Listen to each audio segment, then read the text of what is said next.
How are you, Mia? Um. You are fine. Yeah. Hi Mia, do we have everything we need for dinner tonight? Let me check the list. We need vegetables, chicken, and some spices. Great, I'll grab the vegetables. Could you get the chicken from the meat section? Sure thing. Oh, and don't forget to pick up some garlic and pepper. Got it. Do you know where the dairy section is? I need to buy some milk. Yes, it's right next to the bakery. After that, we can head to the checkout counter. Perfect. Let's get everything and head home to start cooking. Sounds good. Shopping list. A list of items to buy. Vegetables, edible plants or parts of plants, such as carrots, broccoli.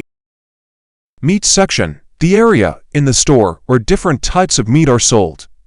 Dairy section. The part of the store where milk, cheese, and other dairy products are located. Checkout counter. The place where you pay for your groceries. Understanding these words will help you navigate the grocery store more confidently. We hope you found this conversation helpful for your grocery shopping. Remember to practice these words and phrases the next time you're at the store. Don't forget to like, share, and subscribe to Articulate English for more everyday conversations. Happy learning and see you in the next video.